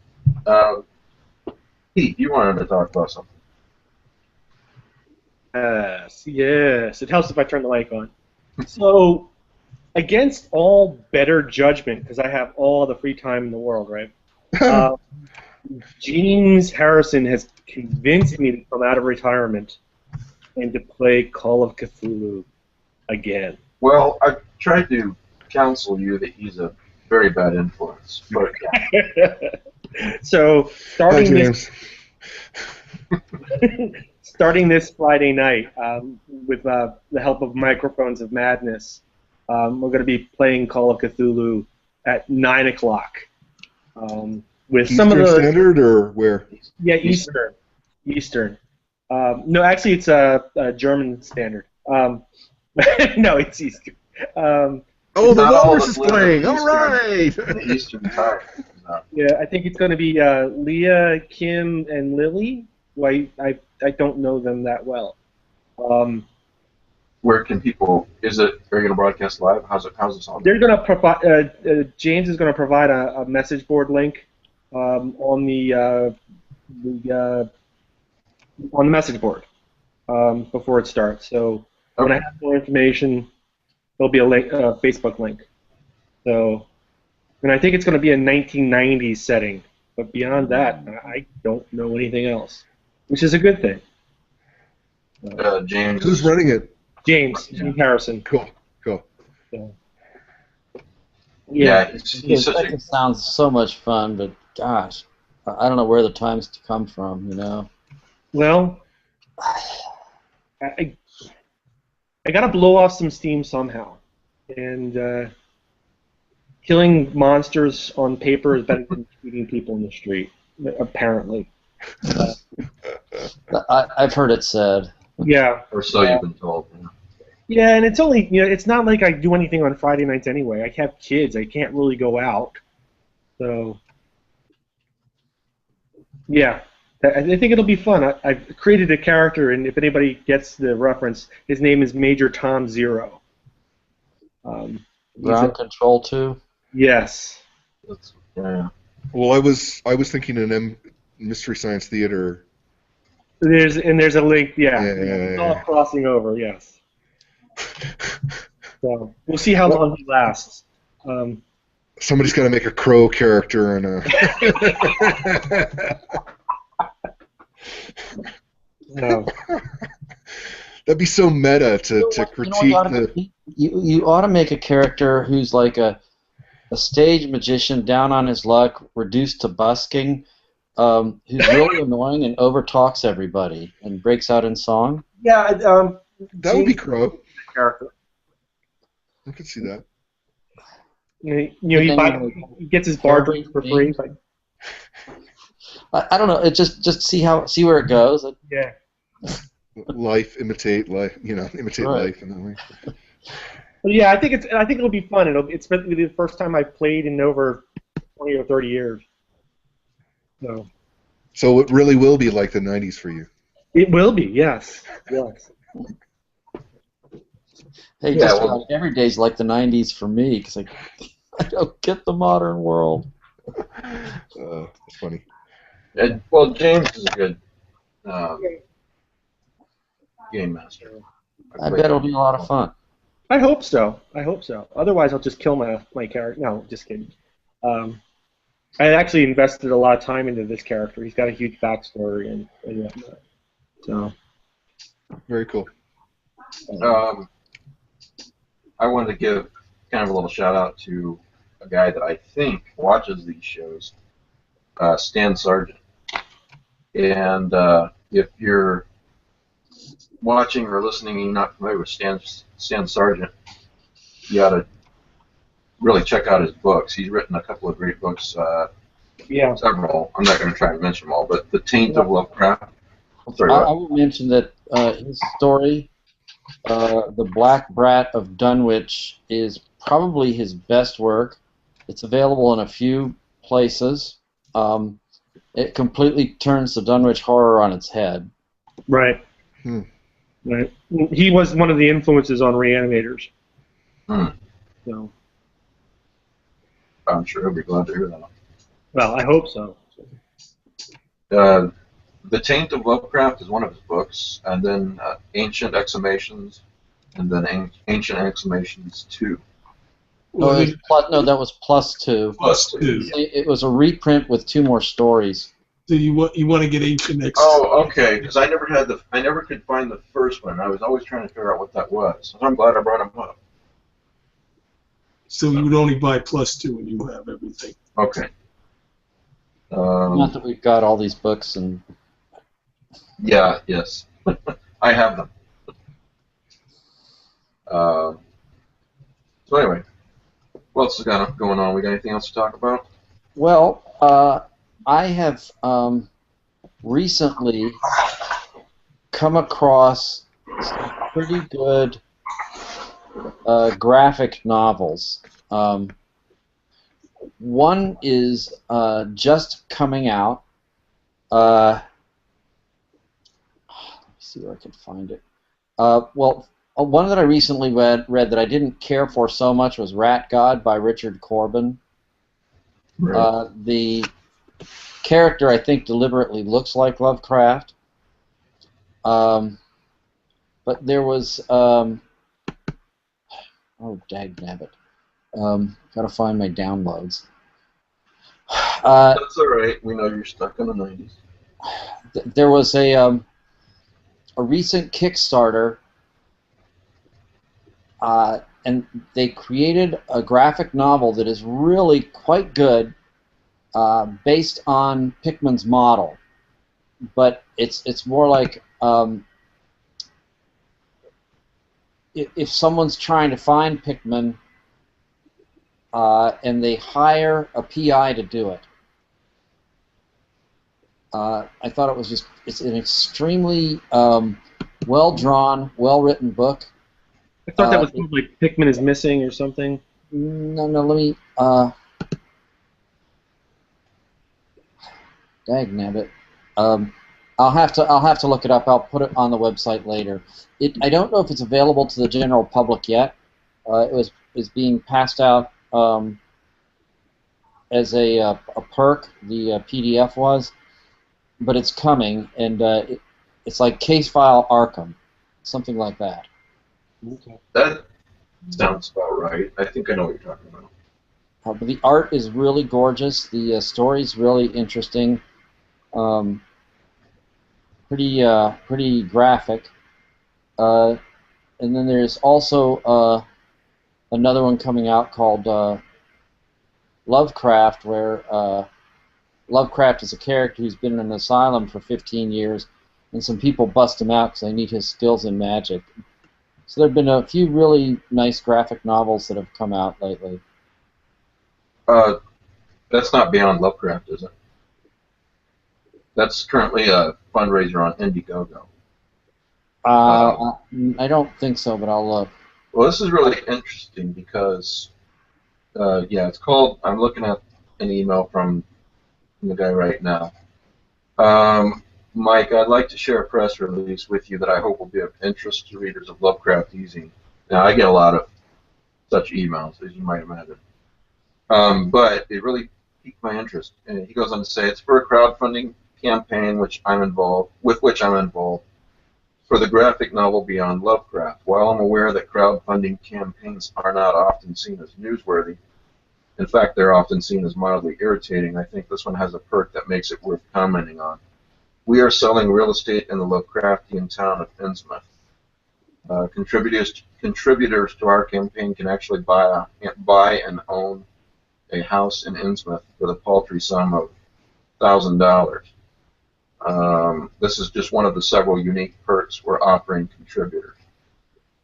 Not that I have $1,000, but I thought this was one of the most unique perks for a fundraising campaign that I've heard of in quite a while. So if you Google Indiegogo and Beyond Lovecraft, you'll come across it, I'm sure. And you can get more details. But I wanted to share that with the audience. The other thing that I should mention is that the hardcover edition for A Mythos Grimly finally up for pre-order. November 10th is the release date. And apparently there's also a paperback. I haven't got my copy. What's that? I don't think I've got my copy. Well, I don't think anybody's gotten their copy yet. I wrote something in it. I still don't have a copy. So. Did you get that other one you were waiting on? Yes, kind of.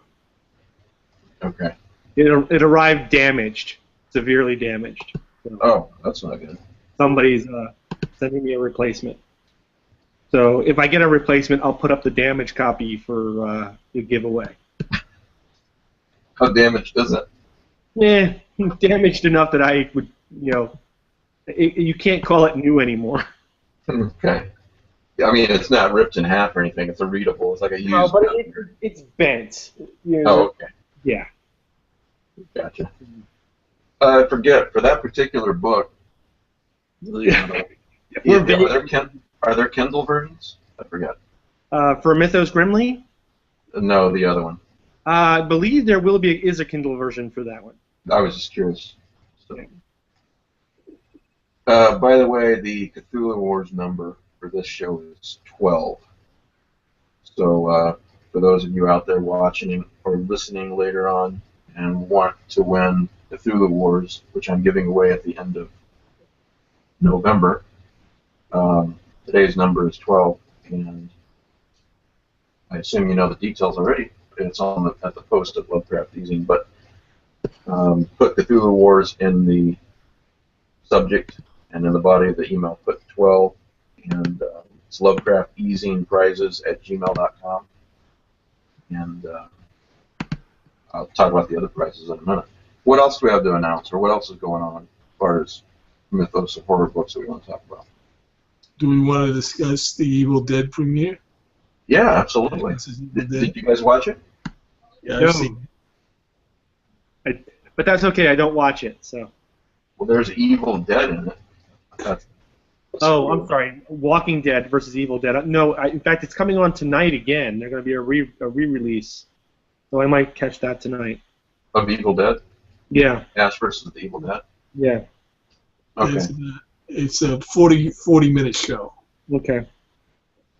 Well, it was great. Yeah, it was. What And did I'm you think? What did you think? curious about when we had that video of the female character's father. He was talking about a weird manuscript written in French. Hmm. And I'm just wondering what that is. Is I it? don't know. I didn't even catch that. I'll have to watch it again. Cultist to Ghouls. No. Could be Cult de Ghouls, or it could be King in Yellow. The Book of Ebon. Yeah, there's a French edition of that. But the first thing that jumped in my mind was King in Yellow, Yeah. because that would be something you would. He said I think it was described as a French novel rather than a play. He said it was a strange French novel that I never got around to reading. And that's something you could pick up if you're not into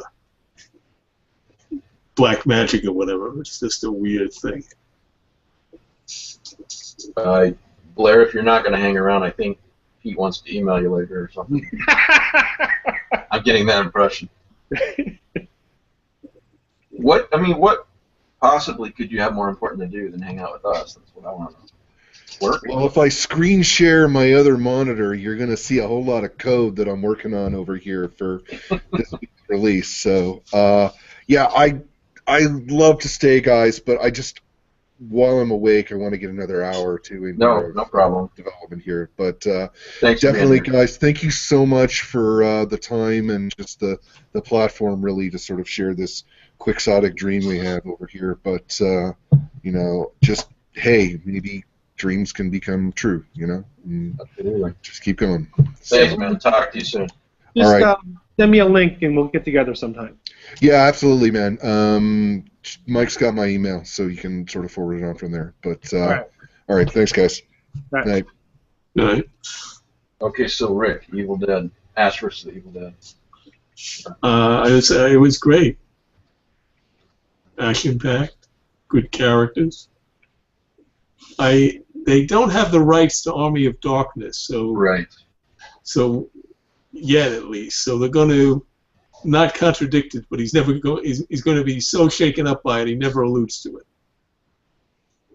One of the reporters on the phone call I was on with him asked him about that, and he said, "Yeah, we don't have the copyright. I mean, we don't have the rights to it, so we're not going to do it." Which So, I don't think it's a big deal. you'll never see a flashback to that. Yeah, let me, if I can pull it up real quick, I'll read what he said. Yeah, here's the transcript. I didn't include this question in the interview I did. Let's see here. Okay, so the reporter goes, they sent me a transcript after the day after the conference call. Porter, you just mentioned how much of a bomb Army of Darkness was. And I was curious because nothing from Army of Darkness was mentioned in the theme of Pablo explaining the Evil Dead to them. Is that intentional, or are you guys not going to reference any events in that movie in the series? And Bruce says, correct. And the reporter goes, correct, like you're skipping over it, it's not canon anymore, or he's not going to be going back to the other world. Bruce Campbell, correct, in that it's not material that we can legally do, so we're not going to do it. It's a whole complicated bunch of legal mambo-jumbo that's not even worth going into. The 3 movies were made by 3 different companies, so that should tell you. He pauses. Call your uncle, the lawyer, and talk to him about it. He'll laugh. He'll go, really? 3 movies, 3 companies, and you want to make a TV show? This should be fun. It's very complicated to put together, and I'm just grateful that it all worked out. So, seems like a nice guy. And I really like the pilot, too. I mean, like you pointed out on the phone call, too, you said you've only seen Ash in the movies for, what, 4.5 hours? And so he's really looking forward to delving into the character. Yeah. So, these are movies that I enjoy, but on the other hand, I don't have them on my Lovecraftian movies list on the website. I've had a couple of people say to me, why don't you have Evil Dead on there? Lovecraftian? You're muted, Pete. It's influenced, but it's not a mythos. Of interest to Lovecraftians and immensely enjoyable. Do you guys see that trilogy as Lovecraftian? You're muted, Pete. It's influenced, but it's not a mythos story. It's a variant version of the Necronomicon. Yeah, exactly. Rick's got it. Just because you call a book the Necronomicon, and here's the Necronomicon Ex Mortis, doesn't mean it's the Lovecraftian version. And yeah, it's name dropping and it's cute, but it doesn't fit with the rest of the Cthulhu mythos. Well, similarly, when I did that list the other day, another popular post of Lovecraftian stories of Stephen King, updated it from a couple of years ago, and I said, look, I'm interested in the themes in a Lovecraftian story, in a cosmic horror story, let's say, not in name dropping. Right. And even though I said that, a couple of people took me to task for not including Grandma because I forget what's name dropped in there. But that doesn't make it a Lovecraftian story. Well, I thought Grandma reminded me of a thing on the doorstep. Yeah, I think a good Grandma point. mentions Hastor. Yeah. That's a good point. So Maybe I should include it. Like the Deadites in Evil Dead. Don't. You had Herbert West or whatever, but zombie armies are more like a Clark Ashton Smith thing. right. Now, Ash versus Herbert West was actually a pretty good comic. But yeah. They wanted to make they were trying to make an Ash versus Jason versus Freddy, or Ash versus Freddy versus Jason. Yes, he talked about that. Yeah. Yeah, he mentioned that in the interview that I've seen, and he didn't do it, Bruce Campbell, because they wouldn't let him beat the crap out of those two monsters. Yeah, he wanted to kill them. Which is what I wanted nobody's to see if they made that movie. I want to see Ash. They can freak him out a little bit, but at the end, I want him at least to beat the crap out of Freddy. Jason, I never really cared for. He's just a lumbering killing machine. Yeah. But Freddy is such a smart-ass pain in the neck. Yeah. I really want to see somebody slice him up with a chainsaw. Now, let me just say this, because as I was thinking about this at 2 o'clock in the morning last night, the title of the show is Ash versus the Evil Dead, Mm-hmm. which would imply that there's also not the Evil Dead. That there would be something not evil that is dead. Are you going back to zombie sex again? I'm not. No. Okay, well, it's the opposite of evil. Well, he did say in the interview that they're going to expand on the mythology. Quote, it's not like we're going to have a creature of the week, but Ash is going to need many new demons and entities and forces he has not encountered before. Okay. So. I'm a little curious where they got the name Evil Dead from. Because there was a series in Spain called The Blind Dead. Pete may know about this. Yes. Which was about Night Templars in Portugal, rising from they had been killed by villagers in the 14th century or something, and they keep rising up on certain days or whatever. And it was an interesting. The second movie in the series these were made in the 70s. Had a title called Return of the Evil Dead in English. That's not the original Spanish title. But the series. Go ahead. The series is of interest also for there were 4 movies. The third one was The Ghost Galleon, which is about a ship of living corpses traveling in a fog, made before a movie that we all love by John Carpenter. And the last one was called Night of the Seagulls, which is overtly Lovecraftian. Have you seen that one, Pete? I have seen Night of the Seagulls. I had blocked it out of my mind until just now.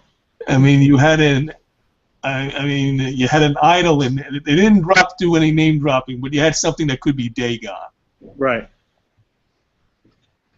Well, as far as where they got the name, you jogged my memory because I was reading up on this before the interview last week on Wikipedia, and so I just looked it up again. Raimi and Campbell set out to make what was then titled Book of the Dead, a name inspired by Raimi's interest in the writer H.P. Lovecraft. But I'm not sure when they. I think I remember reading in here. It'd take too long to comb through it now. That they didn't think that was a good enough name, Book of the Dead, and so they kind of compromised with him, and that's how they came up with Evil Dead. But I'm going on memory now. So. Well, Book of the Dead was all. I mean, there's been a debate over what Necronomicon meant. Lovecraft thought it was Book of the Laws of the Dead. I think is what he imagined it, and some people translate it as. I think S.T. Johnson says a more accurate translation would be Book Concerning the Dead. But Book of the Dead is I always remember from The Mummy was Boris Karloff. Well, That scroll that reanimates corpses. well, if you've not seen Ash vs. the Evil Dead yet, and you're wondering if you like the movies and you're wondering if you'll enjoy the TV show, the answer is yes. It was. I just thought it was really, really good. It was this nice, perfect blend of humor and horror, you know. Yeah.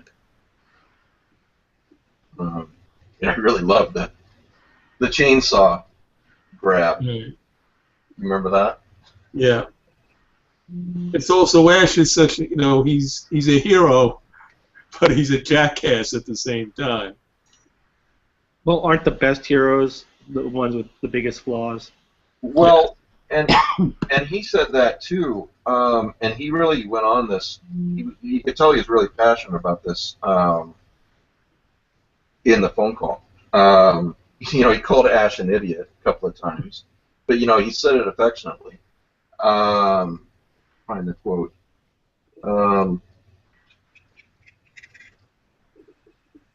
Oh yeah, here it is. He's not trained. He was not part of any government agency. Nothing. I think when you watch him, you go, "That could be me." The guy that works at 7-Eleven. I mean, I could do that. Why not? And then he got real passionate here. I'm sick of overtrained heroes. I'm really bored with that. Guys who are just ripped to shreds and full of skills. That's boring me. Give me the drive mechanic that picks up a weapon. Now I'm interested. That's my hero. So, not a Batman fan, then you might say, but then we are. You knew that. Hey, I finally watched the first episode of The Flash. What'd you think? I wasn't blown away. Well, you wouldn't be. You're not a comic book fan like that. You're not a geek like us. Well, Right? I liked Agent Carter. I liked the Daredevil series. I don't know. Have you seen Agents of S.H.I.E.L.D.? I don't like that one so much. It's not that I don't like the idea. Well, the first season took a while to get its act together. Yeah, I haven't got past the first couple episodes. Well, when I watched the first episode when I watched the pilot of The Flash last year, I thought, oh, this is pretty good. But when they got to that last scene, which I don't want to give away for anyone who's still not watched The Flash, that's when that show really grabbed me. Yeah, that was because before it was like, I think this is good, but it's reminding me of Smallville with they have a hero and they have a reason why he's going to fight all these enhanced villains in the same place he lives, which they're also doing to a certain degree on Supergirl, which is done by the same people. But that's sort of villain of the week is what originally comic books was about. Yeah. Yeah. I'll get back to you when I've gone through the whole series. Yeah. What did you think of Supergirl? I have not seen the pilot yet. I liked it. I thought it was well done, and I think it's going to blow Gotham away. It had better ratings than any superhero show ever, and it's done by the guys who do The Flash. Yeah. Right. More in the style of the Christopher Reeve Superman movies. Did you see it, Matt? Were you going to say something? Nope, haven't seen it, but Rick's made me kind of interested now. Usually what I do is I wait till they come onto Netflix so I can just kind of... Binge watch? Yeah, that's where I'm at. I was keeping up with Gotham for a while, and it just sort of collapsed under its own weight. I gave up about You're right. Yeah, two-thirds of the way through the first. it now plays as if Elliot Ness on the Untouchables was chasing the Addams Family. That's the best way I can describe it. I love that analogy. Every time I watch it, I keep thinking of the Addams. I mean, visually, it's the Addams Family. Okay. Now, see, Weird, eccentric criminals. yeah, I lost interest. Maybe I should try again, but I don't know. I got limited time, so I want to. So, Something has to really grab me to watch. unless you're, I'm gonna watch it just to see of how bizarre it becomes. But it's the one show I really don't care for among all these superhero shows. Well, getting back to Supergirl. Actually, there's another one coming up November 20th to stream on Netflix about this woman. Jessica Jones. What is it? Jessica Jones. Yeah. Oh, yeah. I'm looking forward to that. Yeah, get good reviews. It has the villain's going to be played by David Tennant. Oh, really? The Purple Man. Oh, right. I may not be Kilgrave is his other name. I'm not sure if we're going to make him actually purple. But just from seeing the trailers, he's going to give a credibly villainous performance. We're going to have somebody to rival the Kingpin and Loki, I think, after this. Well, I think that the way Netflix is doing those is actually really good. Here's all the episodes. Watch as many as you want, as fast as you want. And I like that. Yeah, we're going to wrap up, Matt. I just want to get back to Supergirl real quick because I noticed Tom Thomas on the message board says Supergirl is awful, horrible writing, bad acting, all sorts of logic problems with the pilot. Yeah, it seems like people, I haven't watched it yet, but people either love or hate Supergirl for whatever reason. I guess I'll have to watch it to see which side I fall on. But I'll tell you what, I did, as far as a judgment on the trailer, maybe the pilot isn't this way at all, but the trailer looked kind of cheesy to me. Yeah. I thought the special effects were as good as what you see in The Flash. Yeah, I don't mean the special effects. I think I'm trying to pin it down, but maybe the acting, or there's a little bit of cliche in there too. Well, if there's one thing I'm not crazy about on the show, the actress who plays Amy McBeal. Oh yeah. Her character so far. Krista Flockhart. That's right. Yeah. Her character I don't care for. Callista Flockhart's making a comeback. Yeah. Playing this sort of. She's more like J. Jonah Jameson than Perry White on the show. She plays Cat Grant, doesn't she? Yeah. Yeah. Because in the comics and on Lois and Clark, and even small role in Smallville in the later years, it was she's just another reporter, not the boss. Well, I'm not familiar with the background of the character. I just don't care for the way that character is written. Yeah. Right now, maybe that might change. Well, I'll reserve judgment on Supergirl till I've seen it. But like I said, the only thing I can say about it right now is that some of the trailer looked a little bit cheesy. Maybe I won't think so when I've seen the pilot. But anyway, so prizes were given away. Matt, you've got, which one was it again? Let me put you on screen. Shadow over Innsmouth. By the Littlest Lovecraft team. It's quite entertaining. They've translated the story into verse. And then the other prize is from K.M. Alexander, his Lovecraftian trilogy, called the Roeder Pack, Roader. These books have a lot of positive reviews on Amazon. The Stars Were Right, Old Broken Road, and Red Litten World. So I guess if you want the Shadow over Innsmouth, obviously put that in the subject of the email. And if you want the other prize, just put The Stars Were Right. That's the title of the first book. The Stars Were Right in the subject. And Lovecraft eZine prizes at gmail.com. All one word. And I'll choose the winner sometime tomorrow, as usual with random.org. So